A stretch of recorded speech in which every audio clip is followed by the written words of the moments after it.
Hi there, Capricorn. I'm back. I've got bronchitis, so I didn't get to do last week's reports, but I do want to just cover the eclipse, and then we'll go into next week, the week of February the 5th, okay? All right, so it's a lunar eclipse. It's a total lunar eclipse, okay? So it's pretty intense, and for it to be a lunar eclipse, it's a full moon, which means the moon and the sun are opposite. Now, for you or for us, Capricorn, it's in our money zones. Hooray! Who doesn't like that?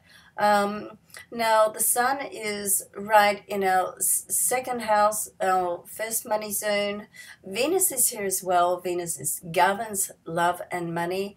And Mercury is going to move from our sign, the planet of communication, into this area. So we can expect some news to come through, okay? So, and now let's hope it's good news, because there is a there is a sextile between Mercury and Mars a bit later in this week, over the weekend, 3rd and the 4th. So it can be an opportunity that comes through you. It's a very inspirational news. You want to trust your instincts with it. It's coming out from the sign before you in the solar 12th house.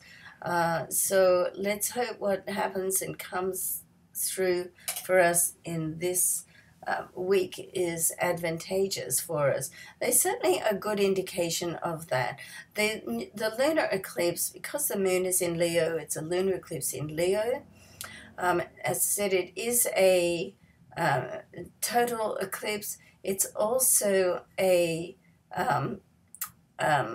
supermoon, so it has a greater gravitational pull, and it's a blue moon. It's the second in the month, so it is a sort of a pretty intense moon. It's at 11 degrees. So if you have your horoscope chart or report, horoscope wheel rather, then have a look up, where Leo is in your chart and what you have at 11 degrees, okay, because that's going to have an influence. Now, if you don't have your horoscope wheel, there's lots of sites that will do it for free. It's like an automated service.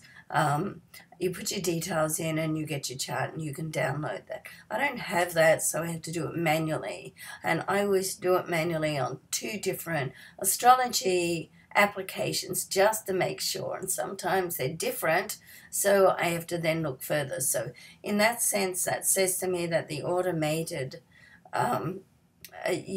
systems maybe are not 100% all the time, but they're pretty good, and so I would go and do that. Of course, if you book a reading with myself or an astrologer, if you ask for it, then we can send you your wheel. I always sort of do the calculation anyway, so I've got it there. And if you've had a reading with me and want it and don't have it, then just ask me. Okay, so that being said, as we move into next week, at the start of the week, February the 5th, we've got Venus in a sextile with Uranus. A sextile is an opportunity. It's an interaction between planets.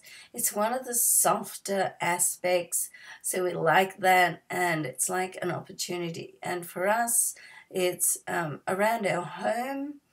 It's to do with money, okay, because it's a Venus. It's also very much to do with our self-worth and how much we feel we deserve what we want to attract, all right? And something can come out of the blue, and it seems to be around home and family as well, or have an effect on our home and family or our well-being in that sense.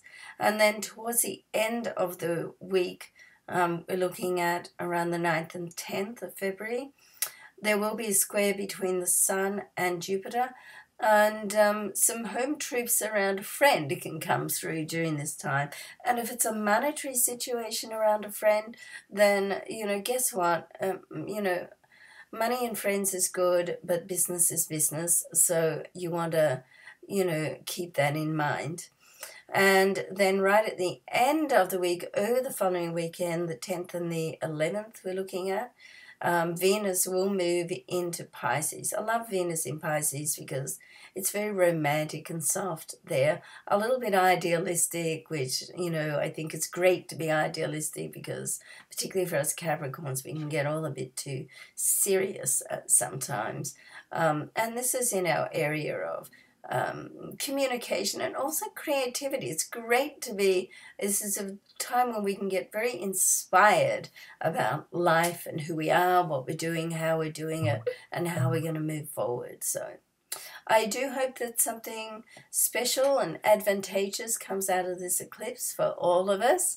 And thanks so much for watching, persevering with my bronchitis, which I do get on and off, and very annoying, believe me. But I'm getting through it now, so thanks for all your well wishes, and we'll see you next week. Bye for now.